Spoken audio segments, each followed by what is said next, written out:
Η ένταξη του ζεϊμπέκικου, όπως και του ρεμπέτικου παλαιότερα στον κατάλογο της άειλης πολιτιστικής κληρονομιάς, είναι ένα συμβολικό επιστέγασμα μιας μακράς προσπάθειας.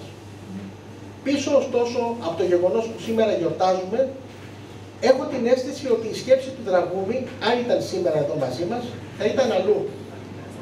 Ο Δραγούμης ήταν πνεύμα ανήσυχο.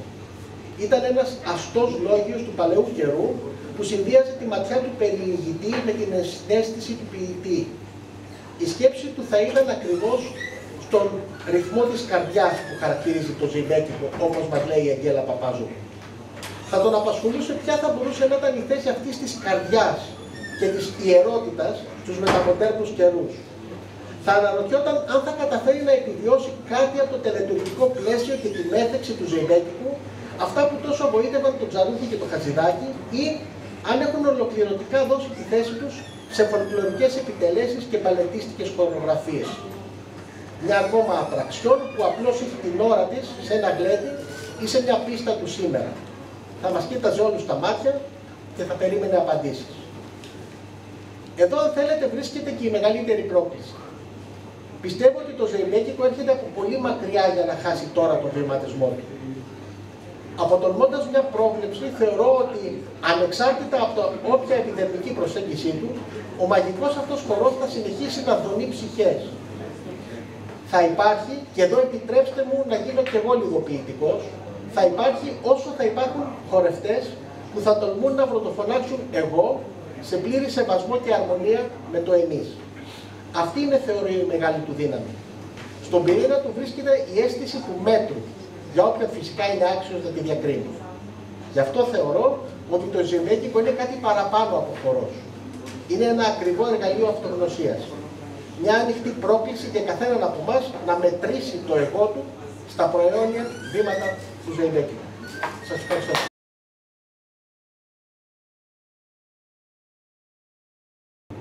Ο ζεϊμπέκικος, όσο και αν εμείς τον θεωρούμε ότι σχετίζεται με τη γη, με το πατάο, παίρνω δύναμη και όλα αυτά τα σχετικά που έχουμε ακούσει, είναι καταφανώς χορός του αετού. Στην Τουρκία υπάρχει ένας πρωτόγονος που έρχεται από τα βάθη της Ανατολίας, δηλαδή την Μογγολία έρχεται. Άμα βάλετε στο YouTube Bengal Kartal Dansi, είναι ο αετός του αετού. Μιμείται λοιπόν τον αετό χορευτής και κάτω του έχουν ένα τομάρι, ένα δέρμα από αρνί παραγυρισμένο με άχυρα. Ξεκινάει πρώτος, πλησιάζει γύρω-γύρω το αρνί, το πλησιάζει, κάνει έτσι, το πλησιάζει, γέρνει, το αρπάζει με το στόμα του, σηκώνεται, χαίρεται και ορμάνει οι άλλοι αετοί να το πάρουν. Και μπαίνουν μέσα κι άλλοι να το πάρουν. Αυτό λέγεται Kartal Dansi. Τον χορό του αετού θα το συναντήσει σε πάρα πολλές φυλές. Ο καθηγητής ξέρει καλύτερα για αυτό το πράγμα. Φτάνει από τους Ινδιάνους, ας πούμε, της Αμερικής, ο δε αετός είναι ιερό πουλί σε όλο τον κόσμο, έτσι, σε όλες τις φυλές του κόσμου.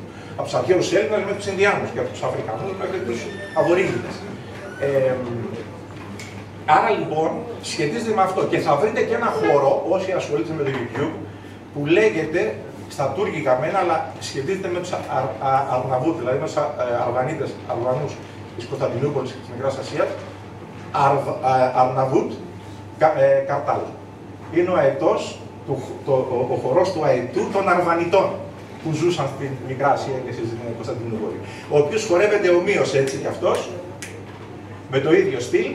Και εδώ πέρα βρίσκω τον συνδετικό κρίκο της Μικράς Ασίας με το Kartal Dansi και της κυρίως Ελλάδος με το Αρναβούτ Kartal. Και γι' αυτό το λόγο, όσοι ξέρετε να χορεύετε καλό τσάμικο στον τόπο, βουλωτό που λέμε, με τον ταούλι, μπαμ,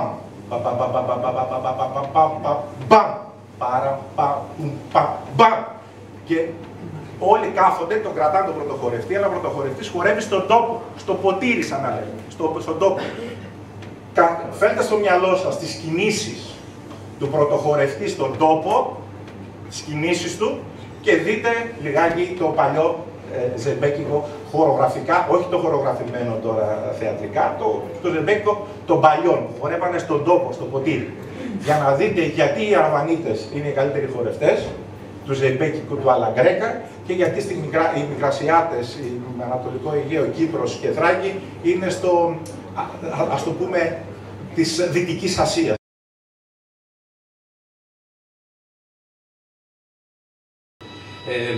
Έτσι λοιπόν το ζεμπέκικο είναι καλό να το δούμε σε αυτές τις διαστάσεις για να μπορέσουμε σήμερα να ιχνηλατήσουμε και ίσως να επισημάνουμε μια άλλη διάσταση που έχει ως χορός. Δηλαδή δεν είναι ένας χορός τον οποίο επινόησαν κάποιοι σύγχρονοι ερευνητές, έχει ιστορικό βάθος. Τι θα πει ιστορικό βάθος? Θα πει έχει κοινωνικό πρόσημο. Τι θα πει έχει κοινωνικό πρόσημο? Ο άνθρωπος με την νοημοσύνη του, το intelligence που λέμε, αγωνίζεται να σταθεί ανάμεσα σε δύο διαστάσεις. Τη φύση, να επιβιώσει, και το πνεύμα. Τι είναι το πνεύμα? Η υπέρβαση της εγότητάς του. Η ψευδαίσθηση δηλαδή της ύπαρξης. Η κοινωνική του συνειδητότητα συνεχώς τον κάνει να παλεύει με διάφορες μορφές αυτής της εγώ συνείδησης, πηγαίνοντας προς τη μία κατεύθυνση, την άλλη κατεύθυνση, να συνασπίζεται, να πολεμά, να εχθρεύεται, να ξανασυσπυρώνεται. Η κοινωνική συνειδητότητα λοιπόν χρωματίζει, δίνει την δύναμη που μεταφέρει εν δυνάμει ένας κοινωνικός χορός. Ο ζεμπέκικος είναι κοινωνικός.